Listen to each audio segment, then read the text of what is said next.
Բարի երեկո, ժամը 20-ն է, Ազատության եթերում լրատվական կենտրոնն է, նախորդ թեմաները։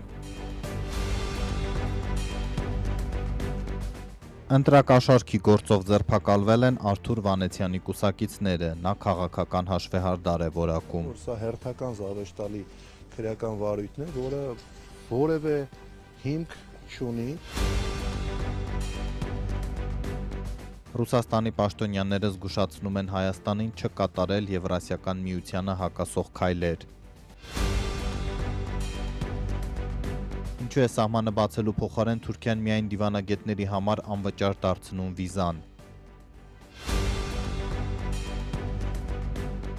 Ազատի զինվորական կացարանում հրդեհի գործով այդպես էլ չի քննվել երկրորդ վարկած։ Տվել են իրարամերժ ցուցմունքներ, մեկը մյուսին հակասող ցուցմունքներ, իրենց միջդատական եւ դատաքննական ցուցմունքներում են արկա եղել էական տարբերություններ։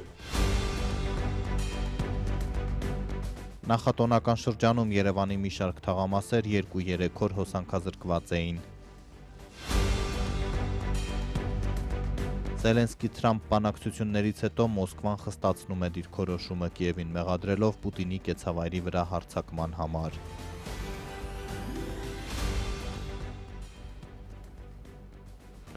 Արթուր Վանեցյանի հայրենիք կուսակցությունում երեկվանից սկսված ձերբակալությունների մասին Նիկոլ Փաշինյանի նախկին թիմակից Ազգային անվտանգության ծառայության նախկին ղեկավարը պնդում է, որ իշխանությունները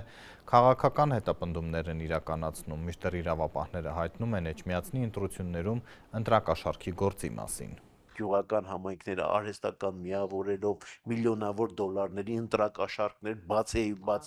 իրականացնելով կեղծ ընդդիմադիրներին եւ այլն ձայներ փոշիացնելով այդ բոլորը մենք տեսանք։ Ձերբակալությունից մեկ օր առաջ հրապարակին տված հարցազրույցում հայրենիք կուսակցության գլխավոր քարտուղար Խաչիկ Գալստյանը խոսում էր իշխանության կողմից ճնշումների ու ընտրակաշառք բաժանելու մասին։ Այսօր արդեն հակակոռուպցիոնը նրան մեղադրեց ընտրակաշառք տալու համար։ Երեկ նրան ձերբակալեցին, իսկ այսօր դատարանը քննում է Գալստյանին կալանավորելու հարցը։ Ցանկացած ընդդիմադիր հայացքներ ունեցող քաղաքացի պաշտպանված չէ, որ ինչ-որ մի օր իշխանությունները որոշում չեն կայացնի եւ նրան չեն ձերբակալի մի շինծու գործով։ Ես կարող եմ բոլորին հավաստիացնել, որ սա հերթական զավեշտալի քրեական վարույթն է, որը որևէ հիմք չունի եւ չի կարող ունենալ։ Գալստյանի հետ ձերբակալված է նաեւ վաղարշապատի ընտրություններում հայրենիք կուսակցության ցուցակի երկրորդ համարը զբաղեցրած Արամ Քոչարյանը։ Երկուսի բնակարանն էլ իրավապահները խուզարկել էին ու կուսակցության նախագահ Ազգային անվտանգության ծառայության նախկին տնօրեն Արթուր Վանեցյանի խոսքով անօրինական ոչինչ չեն արգրավել, միայն հեռախոսներ։ Վանեցյանը քաղաքական է որակում այս քրեական գործը։ Սա ահազանգ պետք է լինի բոլոր ընդդիմադիր ուժերի համար, որովհետեւ սրանով նրանք ճանապարհ են հարթում առաջիկա ընտրություններին համապետական մարդկանց շինծու գործերով կալանավորելու, ձերբակալելու, վախեցնելու, քաղաքական գործունեությունը կասեցնելու կամ խաթարելու համար։ Վանեցյանը հակակոռուպցիոն դատարանի բակում լրագրողներին հավաստիացնում էր, որ մեկ լումա անգամ որպես ընտրակաշառք չեն բաժանել։ Հայրենիք կուսակցությունը որևէ մի լումա ընտրակաշառքի տեսքով չի բաժանել ու նման ապացույցներ չկան ու չեն էլ կարող լինել, որովհետև բնության մեջ նման բանը բացակայում է առհասարակ։ Վստահ է, որ դատարաններում իրավապահները կպարտվեն։ Ընտրությունները եւ առհասարակ քաղաքական գործունեությունը իրանից ենթադրում է որոշակի մարդկանց ներգրավում, բայց չգիտեմ, քարոզ արշավի ժամանակ սրա նրա տարբեր գործերի համար։ Հիմա եթե դա հանցանք է, ապա ինչի է դա հանցանք միայն ընդդիմադիր ուժերի համար։ Փաշինյանը ձեզ ուզում է ճնշել։ Փաշինյանը շատ բան կարող է ուզել, կարևորը ստացվի։ Ինչ ճնշել անհնար է։ Այս գործընթացը քաղաքական որակող հայրենիք կուսակցության գործադիր մարմնի անդամ Բաբկեն Հարությունյանի պնդմամբ իշխանությունը փորձում է ընդդիմադիրներին թուլացնել։ Ավելի փոքր մասշտաբով մեր վաղարշապատի տարածքային կառույցի պատը Արամ Քոչյանի մասով Արամ Քոչյանը իր հերթին նաև եկեղեցում է աշխատում, վեհապարի կողմնակից է ու այս մեթոդները իրենք կիրառելու են այս իշխանությունը։ Ամեն օր խոսում են ժողովրդավարությունից, օրենքի գերակայությունից,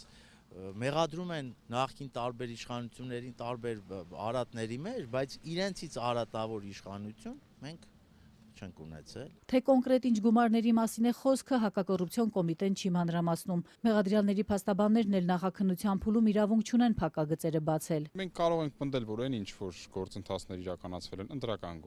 պրոցեսների շրջանակներում, հա, այսինքն օրինակ Էջմիածնի ընտրությունների ժամանակ տեղի ունեցել բացառապես օրենքի սահմաններում, օրենքիով նախատեսված ընթացակարգերով։ Վստահաբար որևէ քրեական օրենսգրքի հոդված այդ ընթացքում չի խախտվել։ Հակակոռուպցիոն ըստ փաստաբան Սոս Հակոբյանի պահանջում է կալանքի տանել մեղադրյալներին գործին չխոչընդոտելու, չթաքնվելու հիմնավորմամբ։ Ուղղակի արտագրած քրեական դատավարության օրենսգրքի հոդվածներ են, այսինքն այն իմաստով եմ ասում, որ այդ հիմքերը չկան։ Անձին այսօր ազատությունից զրկելու, որպեսզի իրենք կարողանան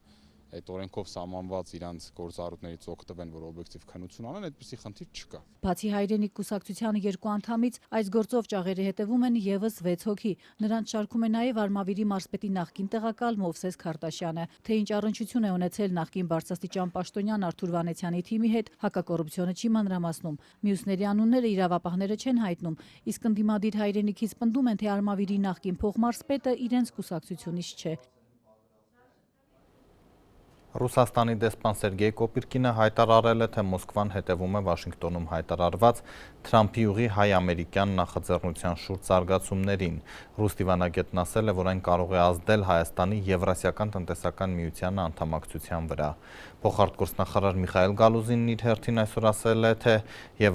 Եվրամիության հետ Երևանի իրավական շրջանակի ներդաշնակցումը անխուսափելի կհակասի Եվրասիական միության նորմերին։ Հայաստանին են մեջիջներ ուղում, որ արգելից դու պասավորից մեր շահերը հաշվի առնել։ Քննի քաղաքական բանավորություններն են, ավելի կոնկրետ ինչ դեր ունենալու Միացյալ Նահանգները, ինչ դեր ունենալու Ռուսաստանը եւ արդյոք Ռուսաստանը համակերպվելու է այն դերի հետ, որ ունենալու Միացյալ Նահանգները։ Որտեղ եթե լինեն բանավորություններ, որոնք ըստ Ռուսաստանի կհակասեն իր շահերին, ապա բնական է, որ Ռուսաստանը ամեն ինչ անելու է այդտեղ խնդիրներ ստեղծելու համար։ Միվան հստակ է, որ Ռուսաստանը ցույց է տվել, որ այդ խորհրդային տարածաշրջանում, եթե ինչ-որ բաներս Ռուսաստանի հակասում են իր կենսական շահերին, ապա նա պատրաստ է գնալ ամենակոշտ միջոցների մինչև զինված ուժի կիրառում, որպեսզի նման զարգացումներ ցույց տա։ Հետեւաբար ին գնահատում դա յովին տարածվում է հարավային Կովկասի վրա, ոչ միայն Հայաստանի, այլև Ադրբեջանի, ընդհանուր հարավային Կովկասի վրա, կենտրոնական Ասիայի վրա։ Դե Ռուսաստանը բացեիբաց հայտարարում է իր այդ հավակնության մասին, ոչ միայն Կոպիրկինն է խոսում այդ մասին, այլ նաև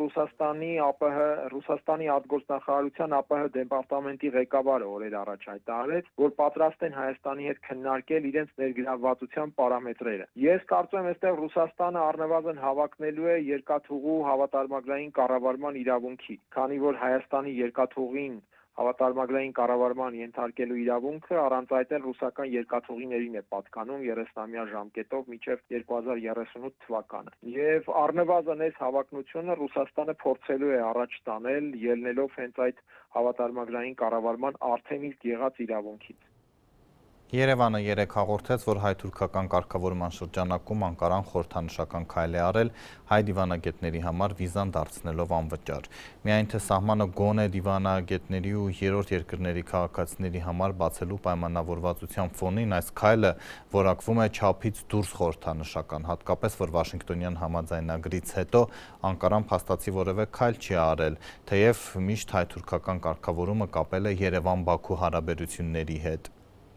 Շուրջ 30 տարի դիվանագիտական ծառայության ընթացքում տարբեր պաշտոններ զբաղեցրած ԱԳՆ նախկին գլխավոր քարտուղար Վահագն Մելիքյանն ասում է, որ միջազգային պրակտիկայում շատ տարածված եւ ընդունված է, որ դիվանագիտական անձնագիր կրողները վիզա ստանում են անվճար։ Հետևաբար Հայաստանի եւ Թուրքիայի միջև ձեռք բերված երեկվա որոշումը Մելիքյանն ինչ-որ նվաճում կամ քայլ առաջ երկու երկրների հարաբերությունների կարգավորման գործընթացում չի համարում։ Հայաստանի արտաքին քաղաքական գերատեսչությունը երեկ տեղեկացրեց, թե Երևանն ու Անկարան որոշել են դյուրացնել վիզաների տրամադրման գործընթացը դիվանագիտական, հատուկ եւ ծառայողական անձնագրեր ունեցողների համար, մուտքի արտոնագիրը դարձնելով անվճար։ Դիվանագիտական վիզա հասկացությունը ինքը free of charge է, այսինքն անվճար է։ Ես իմ պրակտիկայում այդքան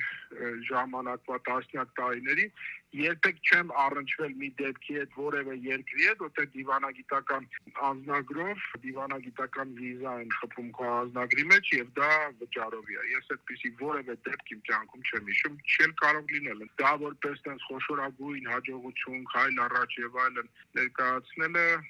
ես չէի համարի, որ դա ինչ-որ բան է, էլի։ Դեսպան Մելիքյանն ասում է, որ նախկինում Հայաստան ժամանած թուրք դիվանագետներից Երևանը գումար չի գանձել։ Նախկին դիվանագետը նաև հիշեցնում է, որ Սևծովյան տնտեսական համագործակցության համաժողովին եւ միջազգային տարբեր ֆորումներին մասնակցելու նպատակով Թուրքիա մեկնող հայ դիվանագետները եւս անվճար են ստացել իրենց մուտքի արտոնագրերը։ Ի վերջո, ինչ են պայմանավորվել Հայաստանն ու Թուրքիան։ Գործող իրավակարգավորումներով Հայաստանի դիվանագիտական անձնագիր ունեցող անձինք Թուրքիայի վիզան ստանում են վճարի դիմաց։ Մինչդեռ թուրք դիվանագետները Հայաստանի վիզան ստանում են անվճար համաձայն հայաստանյան օրենսդրության։ Փոխարենը Հայաստանի մուտքի արտոնագրի համար վճար էր սահմանված Թուրքիայի ծառայողական եւ հատուկ անձնագրեր կրող անձանց համար։ Եվ այժմ կառավարության դեկտեմբերի 29-ի որոշման համաձայն կողմերը որոշել են համահավասար պայմաններ ստեղծել այս բոլոր խմբերի համար մուտքի արտոնագիրը անվճար դարձնելով։ Սահմանափակ թվով մարդկանց վրա տարածվող այս փոփոխության նպատակն ըստ ԱԳՆ նախկին քարտուղարի ընդամենը համոզելն է հայաստանյան հանրությանը, թե Թուրքիայի հետ հարաբերությունները կարգավորելու հարցում առաջընթաց կա։ Որ ցույց տա, որ նայեք, անեց որ ասում եք թուրքը մեզ կջարդի, կկոտորի, դες բան չկա, 5 տարի առաջ ինչ էր ան։ Դե հիմա տենց էր էլի, հիմա հո այդ բան նույնը չի, թուրքը հո նույնը չի, թուրքն էլ չէ փոխվում։ Բայց մենք հարյուրավոր տարիներ նույն բանին ենք ականատես լինում։ Այդ ոնց է փոխվում, դա եմ ուզում հասկանալ։ Անկարան արդեն 3.5 տարի է չի կատարում խոստումը եւ չի բացում հայ-թուրքական սահմանը, անգամ երրորդ երկրների քաղաքացիների համար։ Այս համաձայնությունը երկու երկրների բանագնացները Ռուբեն Ռուբինյանն ու Սերդար Քլիչը ձեռք էին բերել դեռ 2022-ի հուլիսին։ Հայաստանի հետ հարաբերությունների կարգավորումը Անկարան մշտապես կապել է հայ-ադրբեջանական հարաբերությունների կարգավորմամբ։ Արդյոք հաջորդ տարվա սկզբին Անկարան կկատարի խոստումը եւ կբացի սահմանը երրորդ երկրների քաղաքացիների համար, երբ Հայաստանի իշխանությունն արդեն ճանաչել է Արցախը Ադրբեջանի կազմում, երբ Ադրբեջանի հետ նախաստորագրվել է խաղաղության պայմանագիրը, իսկ Հայոց ցեղասպանության ճանաչումն էլ այլևս Հայաստանի արտաքին քաղաքականության առաջնահերթություններից չէ։ Ավելին վերջերս Հայաստանից ելքի ու մուտքի կնիքից պաշտոնապես հանվեց Արարատ Լեռան նկարը։ Թուրքիայի նախագահ Ռեջեփ Թայիփ Էրդողանը օրերս խոստացել էր հաջորդ տարվա սկզբին խորհրդանշական քայլեր անել Հայաստանի հետ հարաբերությունները կարգավորելու ուղղությամբ, չմանրամասներով թե կոնկրետ ինչ նկատի ունի։ Դեսպան Վահագն Մելիքյանը չի բացառում, որ այդ սիմվոլիկ քայլը կարող է լինել երրորդ երկրների քաղաքացիների համար սահմանի բացումը։ Ուղղակի ըստ նրա պետք է պատասխանել հարցին, թե ինչու 3.5 տարի Թուրքիան չկատարեց իր խոստումը եւ սիմվոլիկ քայլերի մասին սկսեց խոսել միայն Հայաստանի համար նախընտրական տարում։ Երևանի հետ կապված Անկարայի բոլոր քայլերը նախկին դիվանագետի համոզմամբ համաձայնեցված են Բաքվի հետ։ Քանի տարի մենք լսում ենք այդ երրորդ երկրի քաղաքացի դիվանագիտական ուրա միջև հիմա ինչի չկա։ Այդ ինչի հանկարծ եկանք հասանք ընտրական տարի ու միանգամից որոշեցին ինչ-որ խորհրդանշական քայլեր անել։ Մենք մտնում ենք ընտրական տարի եւ շատ ձեռնտու է այսօրվա իշխանությունը թե Անկարային եւ թե Բաքվի։ Նման բաներ կլսեք, որովհետեւ դա հետո պիտի բավականին թանկ ու բավականին բարձր գնով վաճառվի մեր հասարակությանը։ Ոնց դա եղավ, ասենք բենզինի դեպքում, ոնց դա եղավ ցորենի դեպքում։ Մինչ Երևանում սպասում են Անկարայի սիմվոլիկ քայլերին սահմանի այն կողմում Հայաստանին սահմանակից Իգդիր նահանգում ըստ տեղական մամուլի պատրաստվում են սահմանի բացմանը եւ Թուրքիայի կողմից Ալիջանի սահմանակետում ակտիվ վերազինման աշխատանքներ են իրականացվում։ Իգդիրի նահանգապետը տեղական կայքերի փոխանցմամբ անձամբ է հսկում Ալիջանում ընթացող աշխատանքները, իսկ անցակետի բացումը նախատեսված է հունվարին, թե ում համար պարզ չէ։ Հայաստանը Ալիջանի դիմաց գտնվող Մարգարայի անցակետը դեռ անցած տարի է վերանորոգել եւ հայտարարել, որ այն պատրաստ է շահագործման։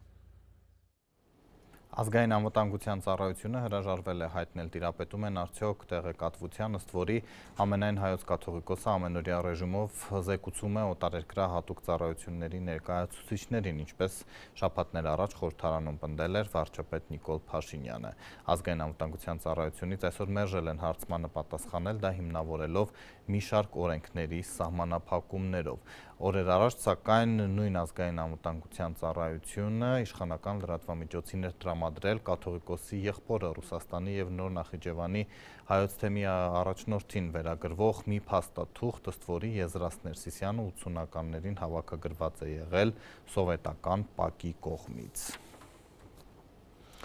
Գյումրիի ընդդիմադիր քաղաքապետի փաստաբանները հայտնում են, որ քննչական կոմիտեն որոշել է դադարեցնել Վարդան Ղուկասյանի նկատմամբ քրեական վարույթը, որ հարուցվել էր տարածքային ամբողջականությունը խախտելուն ուղղված կոչի հոդվածով։ Այս վարույթի հիմքում Ղուկասյանի այն տեսակետն էր, թե Հայաստանը պետք է Ռուսաստանի հետ մի միությունում լինի։ Նրա այս հայտարարությունը խորհրդարանի ամբիոնից խիստ քննադատել էր վարչապետ Փաշինյանը, պնդելով, թե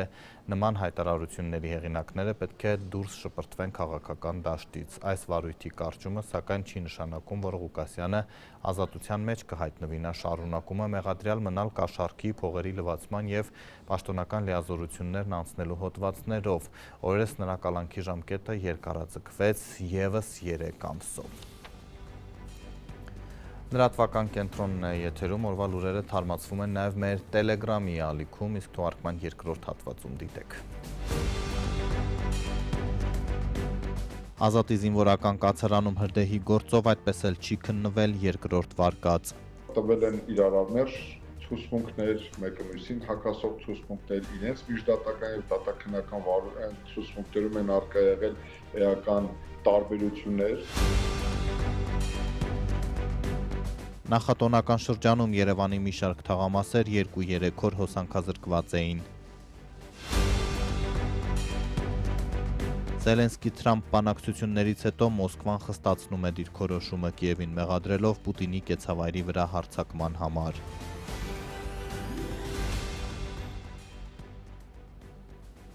Սամվել Կարապետյանի փաստաբանը քիչ առաջ հայտնել է, որ այսօրվա նիստում դատավորը որոշել է տնային կալանք եւ գրավ սահմանել հուլիսից ազատազրկված գործարարի նկատմամբ 60-ամյա Կարապետյանը կալանավորվել էր հայ առաքելական եկեղեցուն պաշտպանող հայտարարությունից հետո, ընդ որում վարչապետ Փաշինյանը անձամբ էր խոստացել պասիվացնել նրան։ Ավարտվում է Ազատի զինվորական կացարանի գործով դատավարությունը, հրդեհի հետևանքով 15 զինվոր մահացավ, չկարողանալով դուրս գալ կրակի ճիրաններից, ստեպքից ժամեր անց վարչապետը հնչեցրել էր վարկած, իսկ քննվել են արդյոք այլ սցենարներ։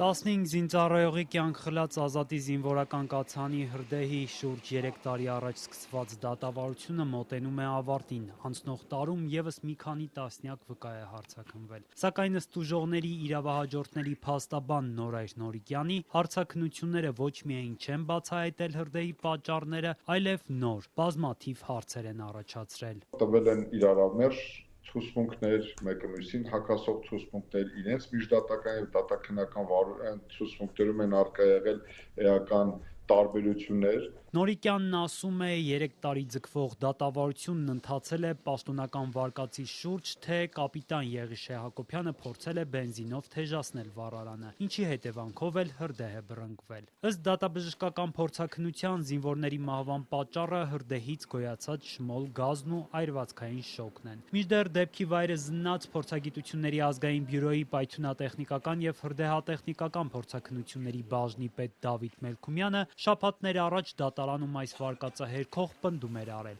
Ըստ այս փորձագետի, փայտե վառարանից շմոլ գազ չի առաջանում։ Եթե վառարանից շմոլ գազի առաջացում հնարավոր չի, նշանակում է, եթե եղել է եկել շմոլ գազը առաջացել արդեն կացարանի այլման ժամանակ։ Փորձաքննությունների ազգային բյուրոյի ներկայացուցչի պնդումները փաստաբան Նորայր Նորիկյանը շրջադարձային է համարում, հայտարարում. եթե շմոլ գազն է եղել զինվորների մահվան պատճառը, պետք է հասկանալ, ինչպես է այն առաջացել։ Շատ կարևոր է ստանալ այդ հարցի պատասխանը, արդյոք այդ տարածքում շմոլ գազ եղել է թե ոչ, եթե այո, այդ շմոլ գազը ինչից է առաջացել, արդյոք դա պայմանավորված է վառարանը վառելուց, թե այլ ուրեմն հանգամանքով։ Պաշտոնական վարկածը հրդեհից ժամեր անց հենց վարչապետ Նիկոլ Փաշինյանն էր հնչեցրել կառավարության նիստի ընթացքում։ Այս հայտարարությունը ծնողներից շատերը ուղղորդում են համարում ոչ միայն նախաքննությանը, այլև դատավորին։ Եթե դու նման հայտարարություն ես անում, ուրեմն դատական համակարգերի վրա դու ինչ-որ ձևով քո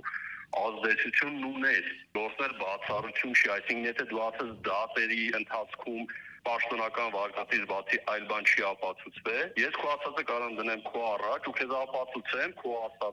ասածի հիման վրա, որ դու ազդել ես դատական համակարգի վրա։ Ծնողները տարիներ շարունակ պնդում են, նախաքննությունը թերի է անցկացվել պաշտոնական վարկածը հաստատելու համար։ Նույնն են մտածում նաև դատաքննության մասին։ Ով որ դատում է, դրանք էլ են մեղավոր, ենթակա չի։ Ուղղակի շատ ավելի մեծ մեղք ունեցողներ կան, որ այս պահին ազատության մեջ են, որ սկի դատական այս համակարգով ոչանցել են, որ նախաքննության ժամանակ են ինչ-որ միտեղ երևաց է կամ իրացանունը ինչ-որ միտեղ տրվել։ Զոհված զինծառայողներից 19-ամյա Հայկի հայրն ասում է, դատանուն վկաների տված հակասական ցուցմունքները ել ավելի են հաստատել ծնողների կասկածները։ Որտեղից է վարչապետն իմացել ու վստահել հենց այս վարկածին, այս ու այլ հարցերի պատասխանը պարզելու համար դժոխք կողմը պատրաստվում է միջնորդել, որ դատարան հարցաքննության հրավիրվեն վարչապետ Նիկոլ Փաշինյանն ու պաշտպանության նախարար Սուրեն Պապիկյանը։ Վերջիններս դատարանում պարզաբան է, թե ինչ կարգով եղանակով ում կողմից, ինչ հանգամանքներում են ստացել դեպքի մասին տեղեկությունները, ովքեր են իրենց զեկուցել, այդ զեկույցների բովանդակությունը ինչպիսին է եղել, իրենք ինչ կարգի հրամաններ, հրահանգներ են տվել, ինչու հանկարծ որոշվեց կառավարության նիստում այդպիսի արագությամբ կայծակնային, երբ դեռևս զոհված զինծառայողները գտնվում էին համապատասխան բժշկական հիմնարկներում, իրենք արդեն իսկ որոշեցին եւ որակեցին հանցագործության բնույթը,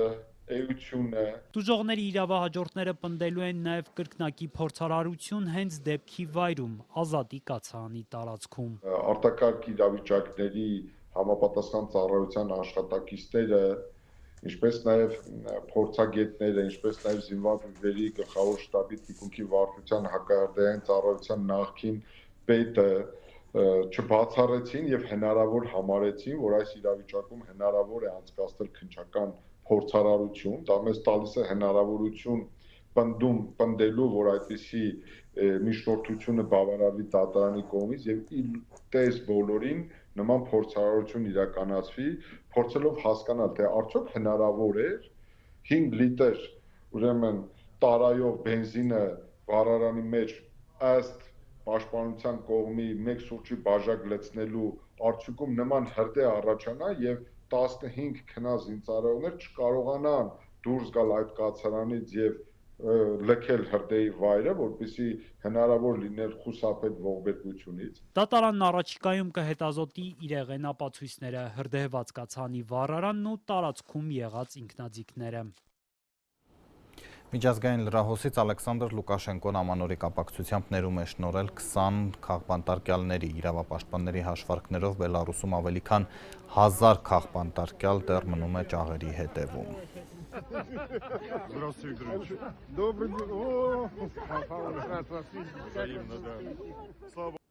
Չինաստանը հրթիռներ է արձակել, տասնյակ կործանիչներ ու ռազմածովային նավեր տեղակայել Թայվանի շուրջ արդեն երկրորդ օրը շարունակվող զորավարժությունների ընթացքում, որոնք Թայպեյը խիստ սադրիչ եւ անխոհեմ է որակում։ Երկօրյա վարժանքներից առաջ Թայվանի անվտանգության հիմնական աջակից Միացյալ Նահանգները հաստատել էր Թայպեյին ռեկորդային ավելի քան 11 միլիարդ դոլարի զենքի վաճառքը։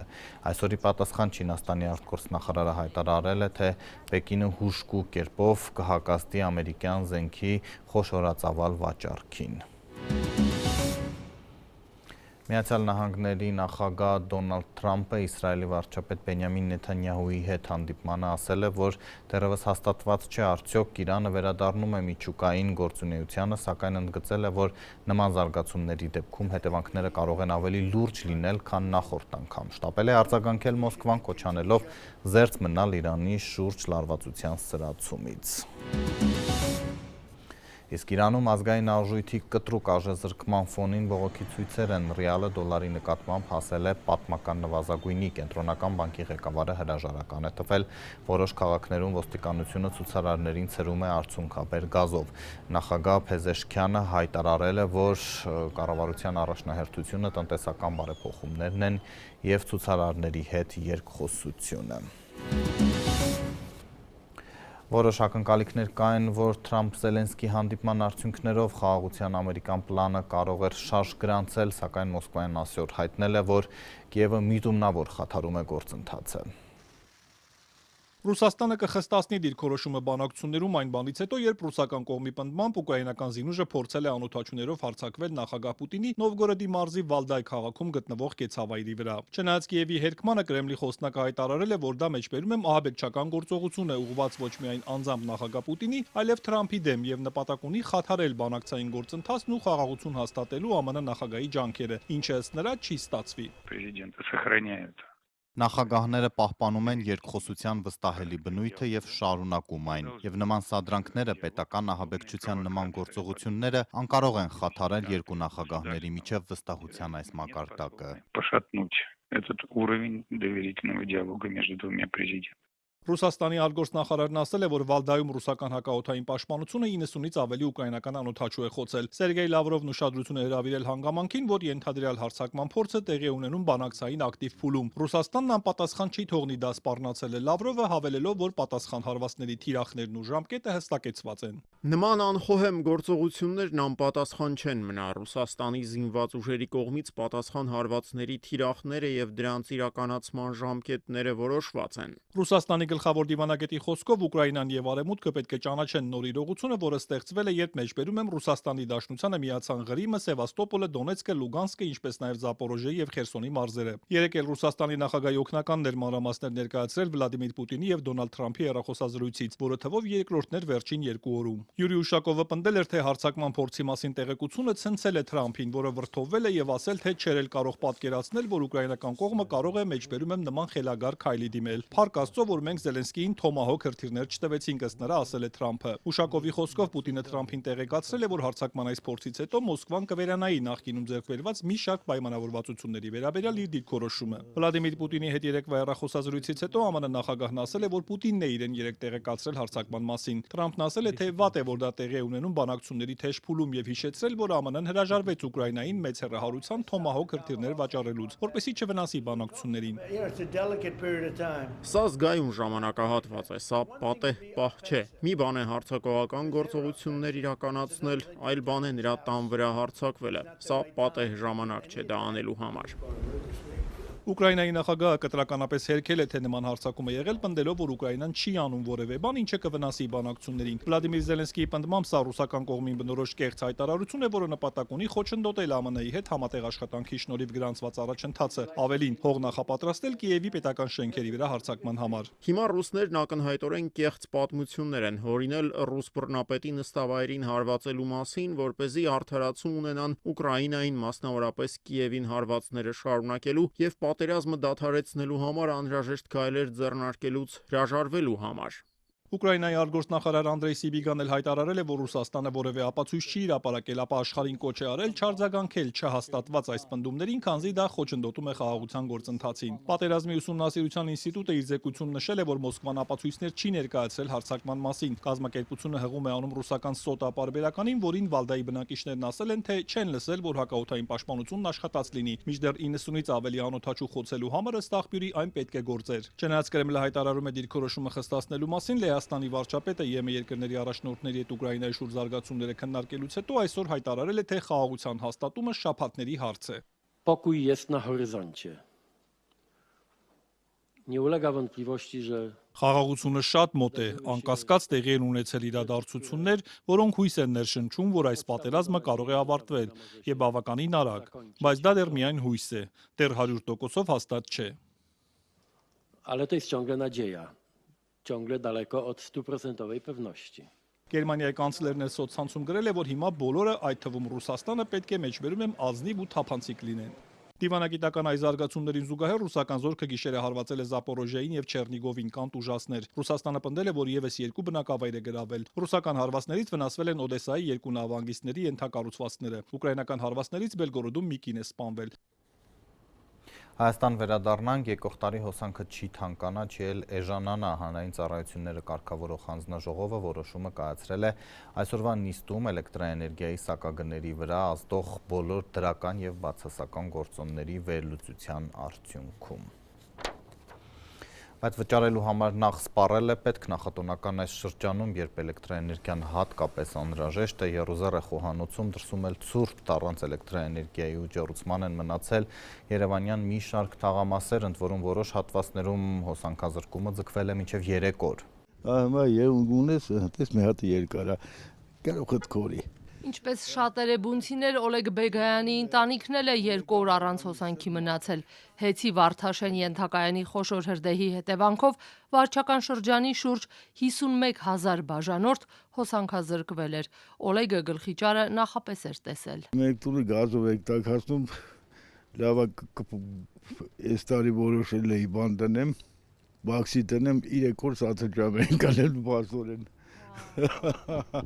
Սովորական գազի պեչկա, մեկ էլ փայտի պեչք ունեմ։ Հեցի ժամանակավոր կառավարիչ Ռոմանոս Պետրոսյանի պնդմամբ աշխատակիցների անդադար աշխատանքի շնորհիվ գրեթե 40,000 բաժանորդների էլեկտրամատակարարումը ժամերանց վերականգնվել է, բայց շուրջ 11,500 բաժանորդ մոտ 48-ից 52 ժամ առանց հոսանքի է մնացել։ Տանը երեխա չունեինք, ադյալներով եղածն էլ հանեցինք լավ էր, մեր բախտից եղանակը ցուրտ էր։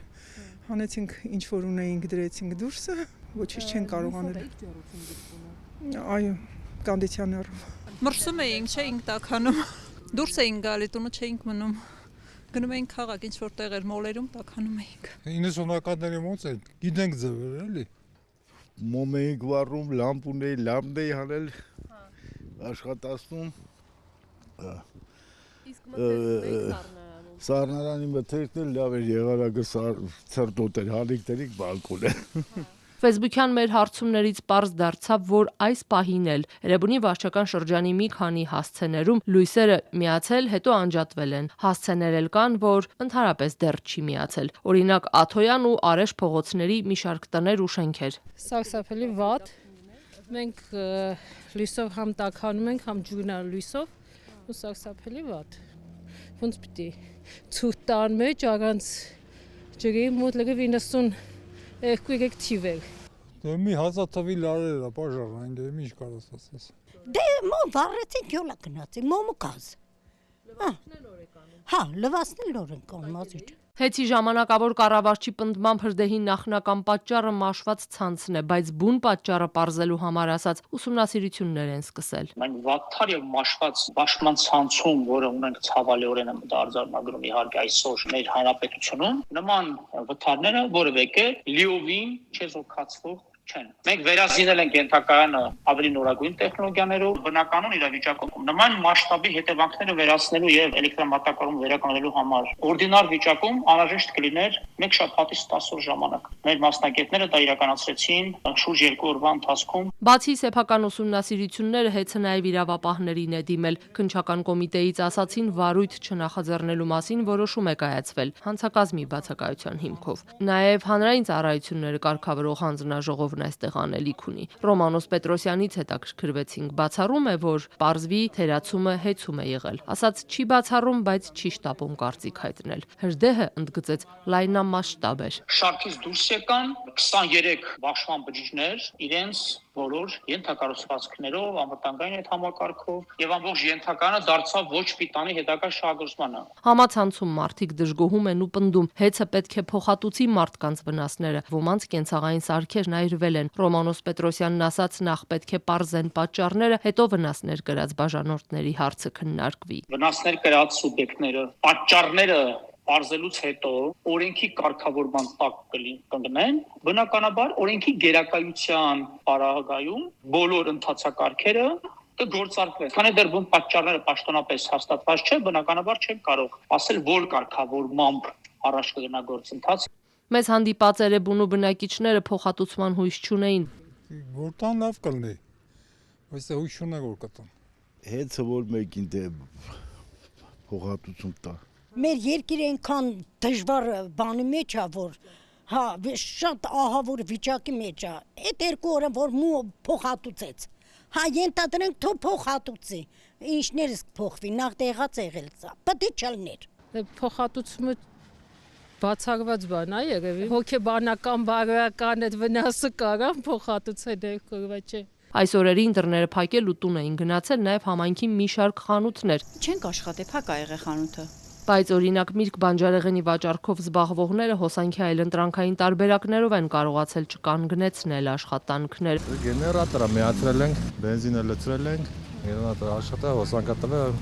աշխատել ենք։ Այս սաղի համար է պարզը, որ այս երկրորդ առևտրի ժողովուրդը նոր տարի են անում, ոչ այս երկրորդն է, վերջ երկրորդն է առևտրի օրը։ Հեծն իր ներքին քննությունը սկսել է 3, երբ կպարզեն ինչն ինչոց էր։ Ժամանակավոր պաշտոնակատարը դժվարացավ ժամկետներ նշել։ Երկու հատուկ հանձնաժողովներ են ձևավորել հեծում իրենց անկախ անվտանգության վերահսկողության տնօրենի գլխավորությամբ եւ իշը տեխնիկական տնօրենի, որպեսզի եւ իրավական անվտանգային եւ տեխնիկական էներգետիկ ուղղություններով երկու անկախ հետաքննություններ իրականացնենք եւ վերջնական բարձ դառնա պատճառները, հնարավոր է կանխարգելել թե ոչ, ինչպիսի հետևանքներ է ունեցել եւ ամբողջական պատկերը պարզ դառնալուց հետո պատշաճ նաև ընթացքը լուծենք այդտեղ միջև կարգապահական կամ քրեաիրավական գնահատականների։ Կառավարությունը Էլ-ցանցերի սեփականատեր Տաշիր ընկերությանը նաև հաճախակի հոսանքազրկումների համար մեղադրելով հեծը պետականացնելու գործընթաց սկսեց։ Էրեբունու բնակիչները գոնե վերջին 3 օրերին բարելավում չեն նկատել։ Այսքանը Ազատությունը աշխատելու է նաև տոնական օրերին, միացեք մեզ վաղը ժամը 16-ից կհանդիպենք։